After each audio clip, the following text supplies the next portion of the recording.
할렐루야. 오늘도 이 자리 가운데 나오신 여러분을 주님의 이름으로 환영합니다. 오늘도 많은 은혜를 주시기를 주님의 이름으로 소망합니다. 오늘 말씀에는 한 사람이 나옵니다. 레위라고 하는 세리입니다. 혹시 레위가 누구인지 아시나요? 바로 우리가 흔히 알고 있는 12제자 중 12사도 중 하나, 세리 마태입니다. 이 마태는 본래 이 세리였습니다. 근데 당시 세리가 어떤 취급을 받았냐면 매국노 취급을 받았습니다. 어느 정도였냐 한다면 당시 독립투사인 열심당원의 타겟이 될 정도, 그 정도로 이 사람들은 매국노 취급을 당했습니다. 당시 이스라엘의 상황을 잠시 살펴보자면 로마에 의해서 점령당한 상태이고, 더 이상 이스라엘을 위하여 세금을 바치는 것이 아니라 이 로마를 위하여 세금을 바치는 신세가 되었습니다. 그것을 앞장서서 이 이스라엘의 세금을 걷는 사람들이 세리였습니다. 당연하게도 이 세리에 대한 인식은 최악이었습니다. 사람들은 이 세리에게 세금을 납부하기는 하지만 그 사람들과 말을 섞으려 하지는 않았습니다. 그 사람들과 가까이 하려 하지 않았습니다. 특히나 이때 당시 유대 사회는 율법주의가 성행하던 시기였습니다. 그래서 이러한 죄인들, 이 세리와 같은 죄인들과 함께하는 것조차 그들에게는 범죄였습니다. 그래서 이 세리에게는 친구가 있을 수 없었습니다. 세리의 친구는 세리고 죄인들밖에 없었습니다. 그러한 세리 마태에게 한 분이 찾아오십니다. 오늘 말씀에서 예수님께서 찾아오신 것이죠. 굉장히 이례적인 일이었을 것입니다. 굉장히 있을 수 없는 일이었을 것입니다. 아마 마태는 깜짝 놀랐겠죠. 아니, 이분이 나한테 말을 건다고. 이것은 그의 반응을 보았을 때 굉장히 우리가 잘 알 수가 있습니다. 왜냐하면 예수님께서 마태를 보시고 나를 따라오라 라고 했는데 그의 반응이 즉각적이었기 때문입니다. 바로 그가 하던 일을 내려두고 예수님을 따라 나섭니다. 얼마나 기뻤을까요? 그래서 이 마태는 예수님을 위하여 잔치를 벌입니다. 그런데 이 세리 마태의 특성 때문이었을까요? 거기 함께 앉은 사람들이 세리와 사람들이라고 되어 있지만 우리 마가복음과 또 이 누가복음 뒤쪽을 살펴보시면 아실 수 있겠지만 이 사람들은 바로 죄인들이었습니다. 즉, 이 마태의 이 잔치에 참여하는 사람들이 다른 유대인, 서기관, 바리새인 이런 사람들보다는 어떤 사람들이 위주였느냐? 바로 이 세리들과 죄인들이 많이 거기에 있었다는 것입니다. 아마 세리 마태는 이때까지 참 기뻤을 것입니다. 아마 예수님께서 찾아오셨다는 사실 하나로 자신이 누구였는지 깜빡 잊었을지도 모릅니다. 그러나 다음의 말씀에서 세리 마태는 자신의 처지를 떠올릴 수밖에 없었습니다. 누가복음 5장 30절을 보면 바리새인과 서기관들이 비방하는 말이 있었기 때문입니다. 함께 5장 30절 함께 읽어보겠습니다. 말씀 읽습니다.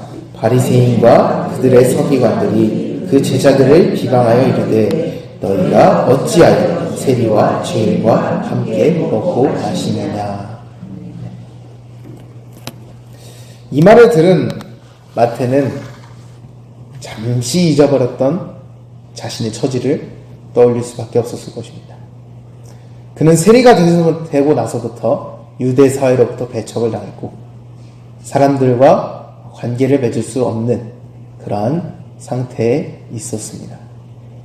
그리고 이 한마디는 그가 스스로 이 세리임을, 죄인임을 떠올릴 수밖에 없는 그런 말이었을 것입니다. 이 말은, 이 바리새인과 서기관들의 말은 분명 말은 제자들한테 했습니다. 그러나 이 말은 세리 마태한테도 들렸고 그 자리에 있던 세리와 바리새인들한테도 들렸고 그리고 예수님께도 들렸습니다. 이 스스로 더러운 세리라고 생각했던 마태는 고귀하신 예수님께서 자신과 함께 할 수 없는 분이라는 것을 결국 뼈저리게 다시금 깨달았을 것입니다. 비록 예수님께서 먼저 부르셨지만 예수님께서 먼저 부르셔서 너무나도 기쁜 마음에 잔치를 열어 예수님을 초대했지만 그러나 예수님과 세리 마태는 너무나도 다른 존재였습니다. 그러나 예수님께서는 돌이켜 반박하십니다. 예수께서 대답하여 이르시되 건강한 자에게는 의사가 쓸데없고 병든 자에게라야 쓸데있나니 내가 의인을 부르러 온 것이 아니요 죄인을 불러 회개시키러 왔노라. 아멘. 이 한마디는 마태의 인생에서 절대 잊을 수 없는 말이었을 것입니다. 이 한마디로 그는 세리 마태에서 제자 마태가 되었습니다. 말 그대로 그는 인생에서 자신의 직업이었던 세리를 완전히 벗어 던지는 계기가 되었을 것입니다. 왜냐하면 이후로 마태는 예수님을 따라다니는데 세리의 특성상 장소를 옮길 수가 없습니다. 그리고 당시 예수님의 제자 중 열심당원 시몬이 있었는데요. 이 시몬과 단 한 번의 충돌이 그 성경에서 기록되어 있지 않습니다. 이는 세리 마태가 이후로 이 열심당원조차 인정할 정도, 이 암살 집단이거든요. 암살 집단. 오죽하면은 헬라인들이 이 사람을 단검을 든 사람들, 단검으로 무장한 사람들이라고 불렀을 정도. 그 사람들은 굉장히 호전적이고 폭력적으로 이 이스라엘 독립을 추구하는 사람들이었는데 이 열심당원인 시몬조차 그를 인정하지 않을 수 없을 정도로 그는 자신의 이 세리였던 그때 그 당시의 모습을 모두 벗어 던졌다는 것을 우리가 알 수 있습니다. 우리는 간혹 삶 속에서 주님의 은혜를 떠올리지 못하는 때가 있습니다. 가령 우리의 마음이 어려워졌을 때, 삶이 힘들 때, 종종 우리는 하나님을 원망하게 됩니다. 아무리 기도해도 들으시는 것 같지 않으실 때 우리는 무너지고는 합니다.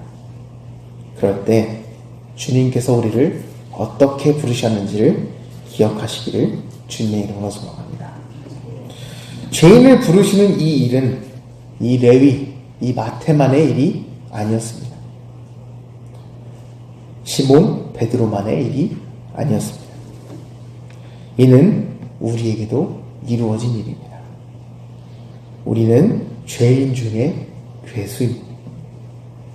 본래 주님께서는 우리와 함께 하시면 안 됩니다. 도리어 우리를 보시고 우리를 심판하셔야 됩니다. 그러나 주님께서는 우리를 심판하시기보다 우리를 사랑하셔서 우리를 이 죄인들 가운데서 부르셨습니다. 이는 있을 수 없는 일입니다. 정말 큰 은혜입니다. 우리가 이 은혜를 잊지 않고 주님께 감사를 잊지 않는 그리스도인이 되시기를 주님의 이름으로 소망합니다. 잠시 기도하겠습니다. 은혜가 많으신 하나님,